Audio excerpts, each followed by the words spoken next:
What's up, everybody? What's up, everybody? This is Dan Theory at 3BFF coming you live on the Monday night for Beerfield Fantasy Football. For those of you really confused about the random start, no music, anything else, and you weren't here yesterday, catching out the live stream, Hopper's not here. Hopper is on his honeymoon with live studio audience. I believe they're in Arizona right now, doing all those fun things honeymooners do. So he will not be with us today. He will not be back on Wednesday. He will be back here again on Sunday. So you are going to get a lot of just, for this episode and for Wednesday's episodes, they're going to be short, to the point, news stuff. We're going to talk about some of the things that we saw on Sunday. We're not going to go too much in depth. I'm going to get you guys out here so you can go back to watching the game. We'll just kind of go over what we saw in week 5. I'll give you some waivers. I'll give you some guys you can get rid of. And then we'll get you out of here, and hopefully you can make your final stand or make a heroic comeback in tonight's game, Browns versus 49ers. So for those of you that have been following us this season, we've kept track of our start and sits, our streams, you call it, just kind of see who's been the best at it, who's been the worst, and in hopes to kind of keep, giving you guys that fun content that we love to do here. So Hopper, he scored 6 points this week, just another average week. His starts were Thielen, Robbie Anderson, and Devonta Freeman. Thielen obviously had a great game against the Giants. Robbie Anderson did not have a good game against the Eagles. Nobody did there. And Freeman kind of gave you a quiet high RB2 week.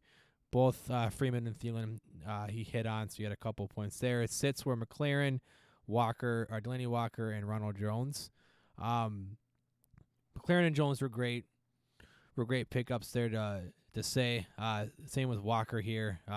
Both failing to reach that high status. Walker, so I've screwed up there. He scored actual 7 points. Anyways, moving on to his streams. Not a great streaming week for him. He's been struggling with quarterbacks. I don't think he's hit on any of his quarterbacks this year. I told you to start Brissett, Tyler Eifert, and stream the Bucs defense. All of them did not do well. Again, not good. His Ucallits, Mark Andrews, he said to play in DraftKings, I believe, at 4,600. He finished the week as a tight end 12. That could still pay out for him. It depends how tonight goes with George Kittle playing tonight. I'm not too encouraged that he'll get that point. And then he hit on his bet, saying you should bet the over in the Baltimore-Pittsburgh game. I believe the over-under finished at 49. Scored 7 points. Again, there's only one maybe in there, so he should be able to take me down this week. For me, another struggling week here. Starts were pretty good. Montgomery scored you a touchdown, finishes RB28. That could also be a maybe there, though. Just depends on their running backs tonight with Nick Chubb and the return of Coleman and the Breida there. We could see 3 running backs being viable in this matchup. Will Fuller, though, I should get like 3 points for this. Not going to. Wide receiver 1 put up a massive, massive week. So glad I at least got that one right for you guys. Stephon Diggs was not able to get wide receiver 48. Thielen was able to go off. I still got the win, so I don't feel too bad about that. My sits, for those of you who've been listening to the show this season, my sit recommendations have been terrible. Josh Jacobs, Amari Cooper, Austin Hooper. I told you guys on Wednesday that this was going to be, I was going for more difficulty. I was kind of giving you guys cautionary tales here. While Josh Jacobs felt like the right process, I can't believe the Bears looked as bad as they did on defense. He finished as the RB3, scored a couple touchdowns. Not good. That makes 4 to 5 weeks for my sit recommendation for running backs have gone off. So if you're keeping tally at home, you should probably do the opposite when I tell you to set somebody. Amari Cooper, obviously, I bought into more Jair Alexander, playing a little bit harder on him.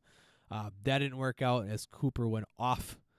Finished as the wide receiver 3. Austin Hooper, it felt like my process was right. the game turned into a far more of a shootout than even I expected. No touchdowns, but he was able to get you that sweet production and a 2-point conversion. Finished as a tight end 7. I've been pretty good at telling you guys who to stream for quarterbacks. I told you guys to play Kirk Cousins. Finished as a QB9 this week. While it felt dirty, it did work out. What I have not been good at outside of my sits is streaming tight ends. Jack Doyle did not do it for you guys. I apologize. They finished as tight end 22. And I told you guys to play the Browns defense tonight. We'll know how that turns out. And then for my you call it's, Kelvin really quietly put up a really nice week for DFS. I told you guys to play him. He was priced, I think, at $5,900 on FanDuel. He would have played out well in both cash and GPP, and I'm sure he was even cheaper around the same, or at least around the same price on DraftKings. Finished as a wide receiver 13, so I feel good about that one. And again, my bets have gone kind of wayward to go with my sits here. Seahawks, they couldn't cover the extra half point they needed to Thursday night against the Rams. I was pretty salty about that one. I felt really good about that. So with that all being said, I don't have my beer on me. I guess we don't even have anybody here to play elevator music, so I'm going to go run and grab that real quick.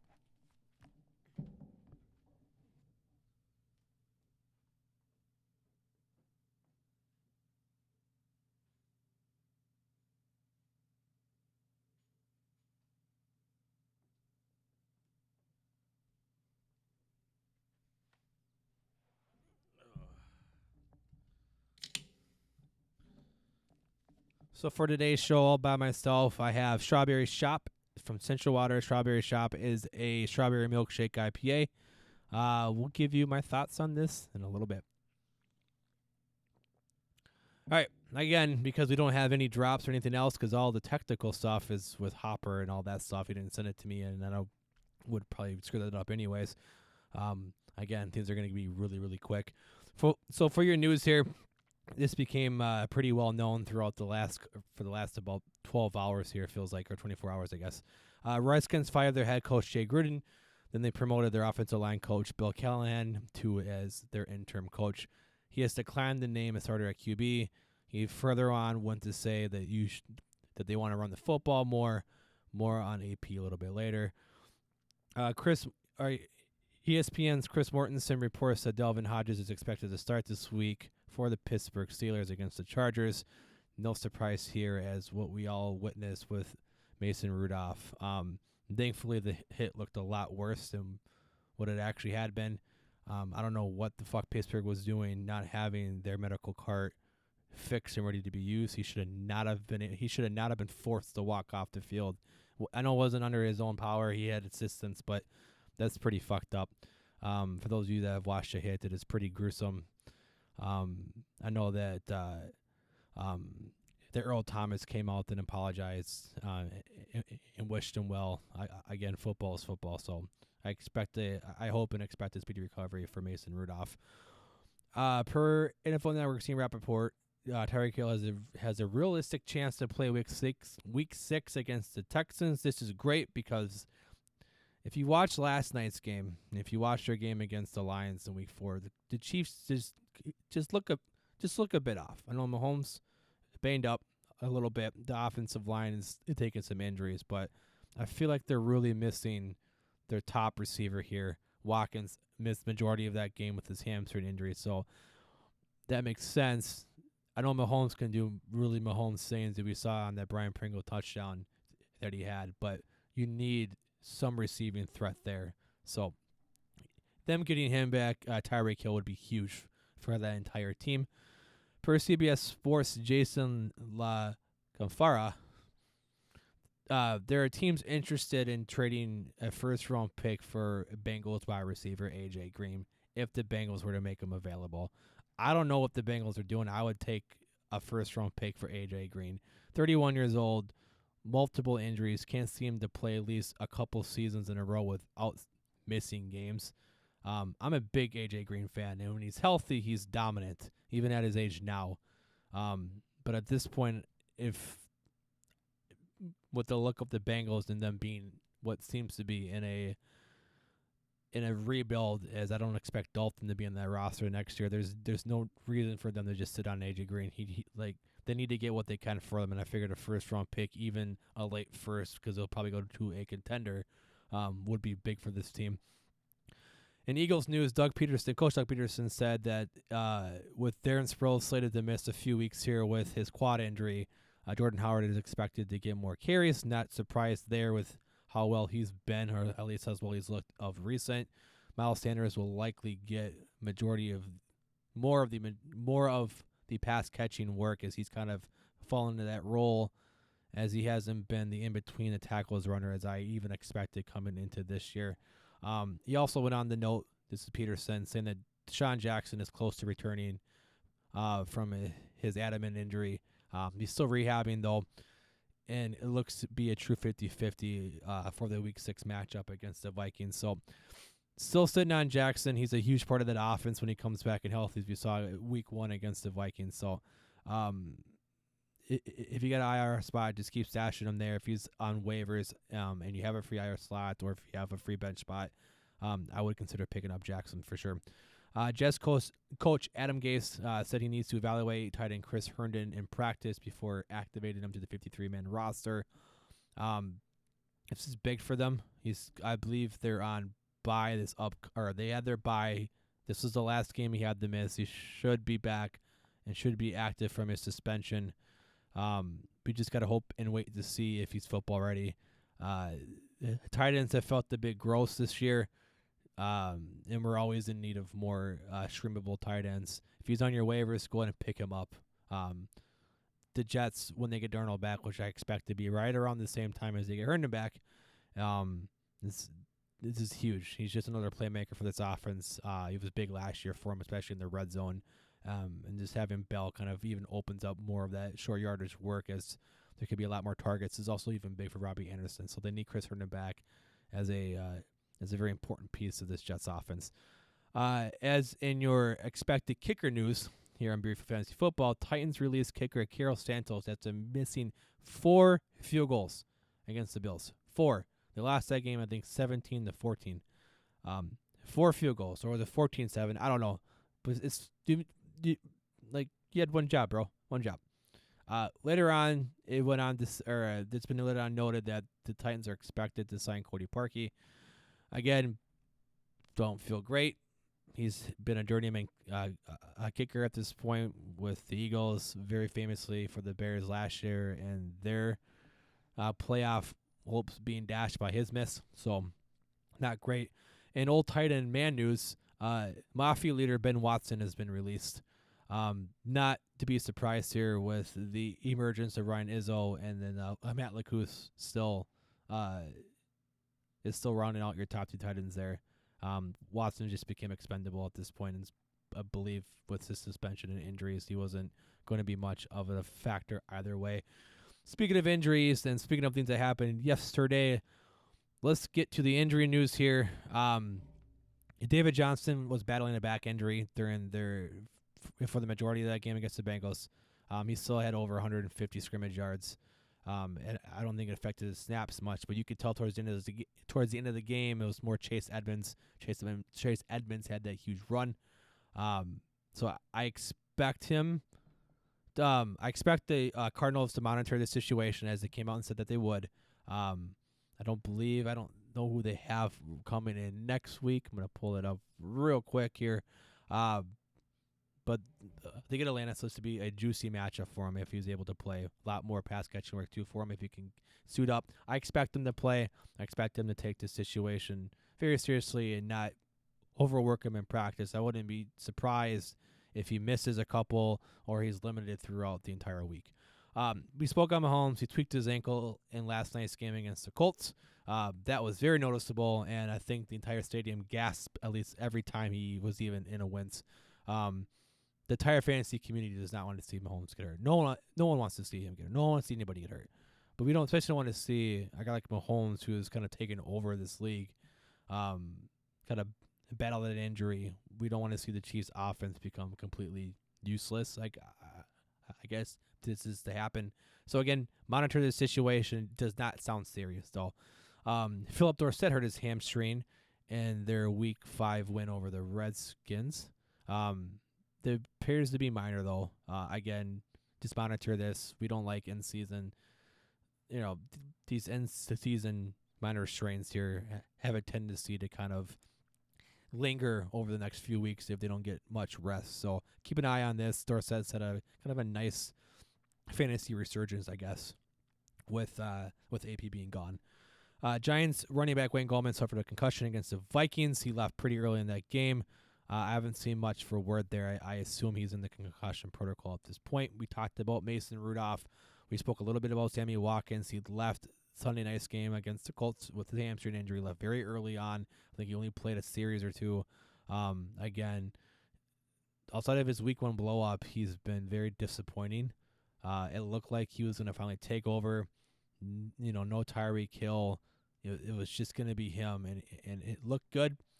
Didn't happen. Now with the hamstring injury, we've seen this story play out before. Throw him on IR as soon as you're able to, and we'll keep you updated on what happens further on for him.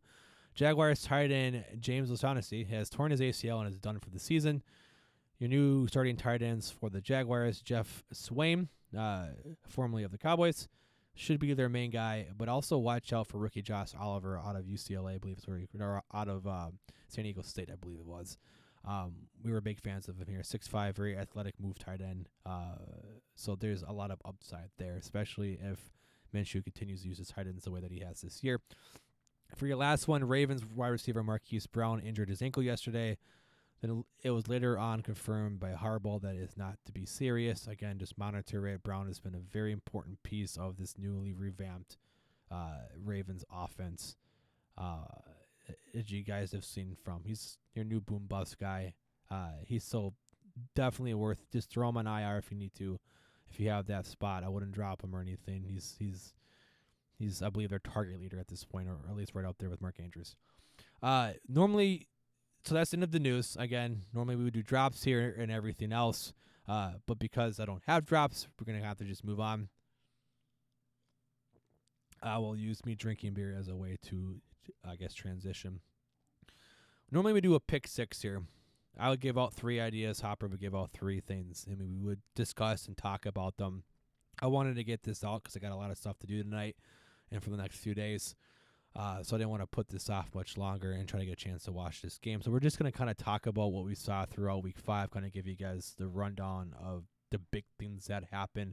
Clearly, this week looked to kind of be a low-scoring week, just given the over-unders. I didn't expect as much scoring as we did. We got, I think, 6 players put up over 40 points in standard PPR scoring, which is, I believe, is the first time that's ever happened. CMC went off. Aaron Jones went off. Will Fuller went off. You have guys like Deshaun Watson who had a massive day because of Will Fuller too. So there's a lot to dissect here. We'll start with the Texans passing offense. I get we talked about this last week. Watson, if you kind of follow what his stat lines have been based, he's been very on and off. He threw 3 touchdowns. He threw 0, 3, 0. Now he threw 5. You got to see Fuller finally get paid off and all the air yards that he had and no touchdowns being scored. The offensive line was able to protect Watson for the most part, which led to Watson doing Watson things like a young Russell Wilson is able to make plays happen outside the pocket, and we saw that happen here. Hopkins, again, was held without a touchdown. Just wasn't his game. It's been outside of Week 1, it's kind of been a disappointing, just despite of where you drafted him and what you expected from him. Did not have a touchdown since Week 1. Kind of sucks. I have a lot of Hopkins, but that just happens, I guess. This offense, I do expect to keep chucking along and rolling along here. They have, I want to say, a good matchup next week against the Chiefs. I don't know if we can expect this shootout that we were expecting last night. Houston has a far better passing offense than an offense that can push tempo. So there's a good chance that he can have another bounce back week against the Chiefs. Then he gets the Colts and the Raiders, followed by Jacksonville before their bye week. Buy low on Hopkins. He's been just a huge buy low. The targets are still there. He's still getting a lot of work. He's still the number 1 guy there. It's not Will Fuller. So if you're concerned about Hopkins, don't be. It's going to come to him. We'll move on to Aaron Jones in his huge matchup. They 4 touchdowns, I believe, tied the Packers' running back record for most rushing touchdowns with 4. The inefficiency has definitely been there for him this year. I did not expect him. I don't think anyone expected him to go off for 4 touchdowns. But Dallas is supposed to have a decent run defense, and that didn't show up. Jones crushed it. Again, he put up 107 yards and 19 carries for 4 touchdowns, got 7 balls. The absence of Jamal Williams was huge here. And I can't fathom, I won't understand why we should see Jamal Williams when he comes back from his injury, at least to the point that we've seen him so far this year. This marks 4 straight games for Aaron Jones scoring touchdowns. He's got 8 on the season so far, and despite his terrible game in week 1, he's been an RB. He's effectively a top 3 running back at this point. Touchdown regression is likely to happen throughout the year. You can't expect him to score multiple touchdowns every week. But the Packers' offense is starting to kind of click with Matt LaFleur. The emergence of getting Devontae Adams back only helps the offense and the scoring opportunities there.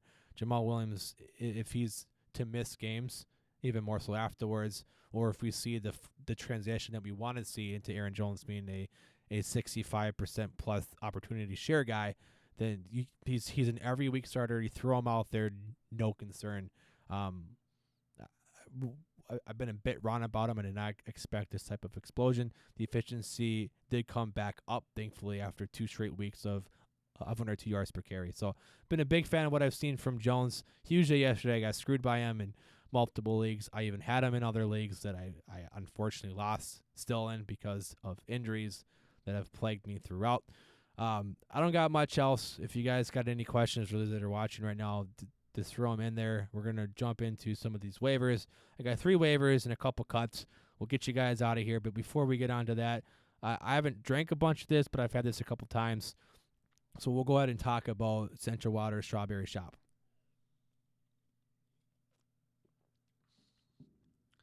It's very heavy on the strawberry up front. It's very, very light, though. That light kind of cream feel from the vanilla and from the lactose. It's got that, again, cream to it, as it being, a strawberry milkshake IPA. Not overly hoppy. Not supposed to be. The juiciness is still there from it being a New England style IPA. If you like strawberries, if you like milkshake IPAs, I would recommend giving this one a shot. This is just a good representation of what a milkshake IPA should be. Again, if you like strawberries, like lactose in your IPAs, or just lactose in general in your beers, I would give this one a try.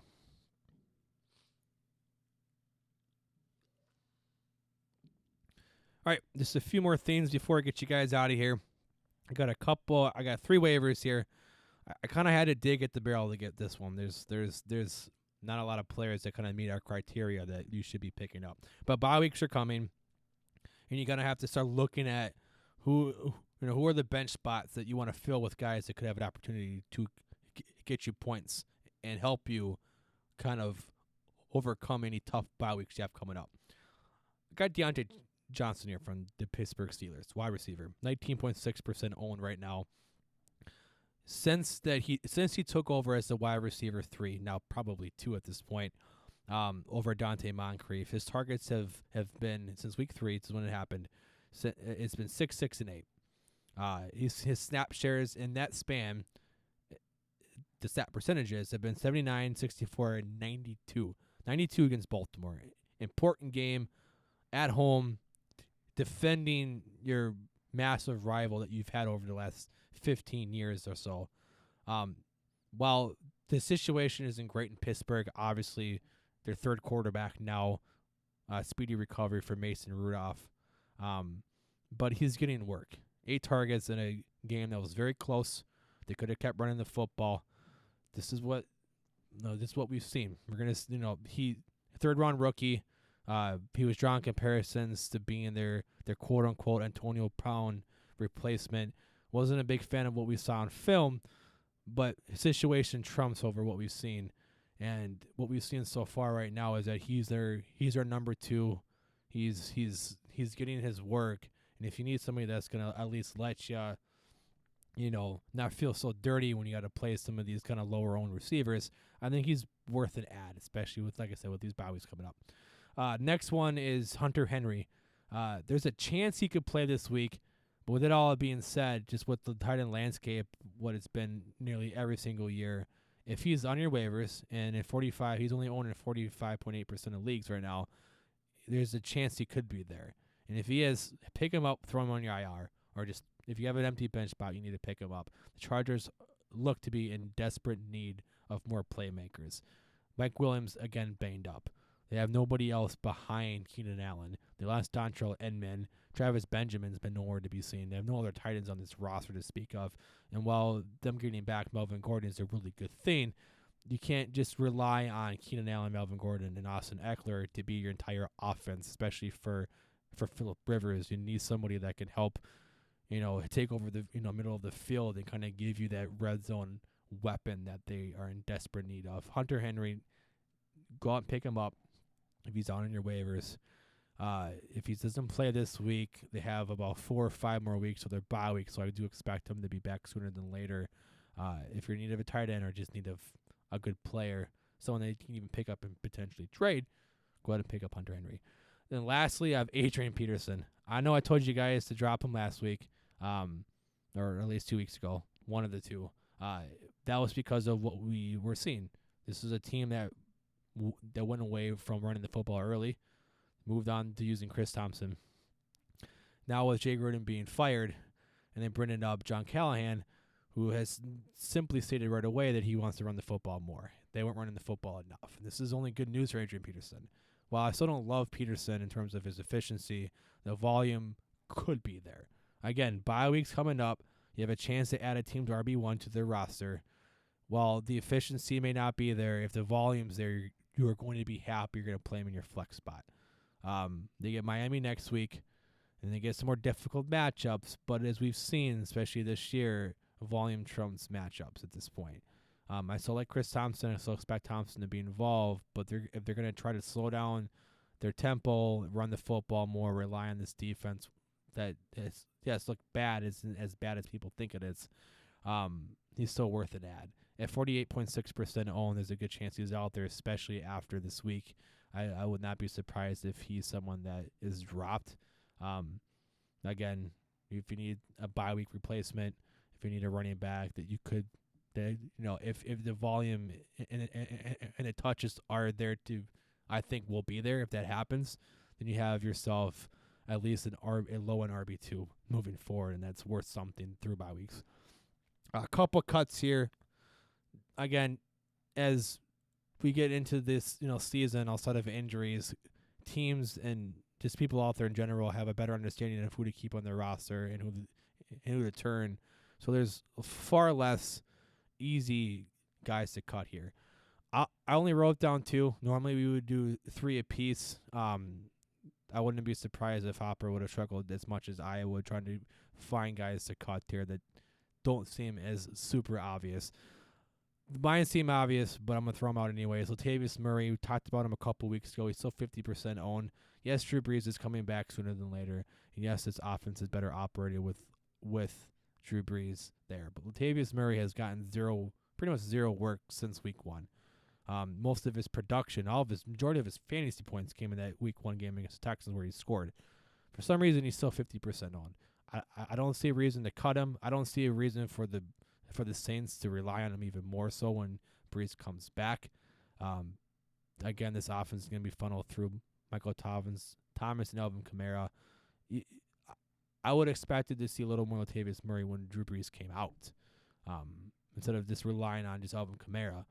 That hasn't happened. I don't see how you can keep a guy that's not going to help your team right now. I think he scored 2 points last week, or I guess yesterday. The opportunity could be there if Brees comes back. I'm not banking on it. He's not Mark Ingram. I'm done with Latavius Murray. And lastly, Daniel Jones. This one seems super obvious, but he's still 55.5% owned. Back-to-back bad weeks. He came off. I get it, guys. He was a great week 1, or great in his week 3 matchup against the Bucs. He came out against a bad defense, what looked to be still a bad defense, lit him up. Last 2 weeks, though, against the Washington Redskins and the Vikings on Sunday, 13.3 points, 11.5 points. I expect his number to go down tremendously. He gets the Pats next week, then he gets the Cardinals at home, and then he comes back and gets Detroit on the road, and then Dallas 4 weeks out. So it's not. It doesn't look good for Jones. There's a good story to tell. People shit on it every single Twitter analysis, guy out there, draft guy who hated on Daniel Jones, and he hasn't looked great since. He's still better for the playmakers out there. He's still better for Ingram and Shepard and Tate than what Eli Manning was. But he's not going to be good for your football team right now. It's just the matchups suck. That's all I got. I don't see any questions here in our chat box. Again, I apologize for the kind of no pause, kind of just truck through this. It'll be a little bit more of the same on Wednesday. I'll be hitting you guys with my starts and six and streams and bets and everything else. Hopper will be texting me, or at least writing in his, so we'll have a lot more to talk about. We'll keep you guys updated on the injuries as we've seen throughout the week, and hopefully get you guys more and better players suited for your streams out there. We want to get back on track and get you going. You guys have a great night. Again, I'm Dan303BFF. That's where you can find me on Twitter. You can find Hopper at HopBFF with 2 P's on Twitter. You can follow the show at BeerfieldFF, I believe, on Twitter, Instagram, and on Tap. Beerfield Fantasy Football on Facebook and YouTube. Also, again, sorry for those of you who listen to the show on podcasts only because of all the technical equipment is with Chris. I don't have an opportunity to actually record or do all that stuff. I figured it'd just be easier for us to just do the live stream. I completely agree with him there. So everything will be back to normal starting next Monday, or starting on Sunday, actually. But until then, guys, hopefully you guys win your leagues or win your matchups today if you need big matchup wins, guys from Odell or George Kittle. I need a lot from both. We'll see you guys on Wednesday. Peace.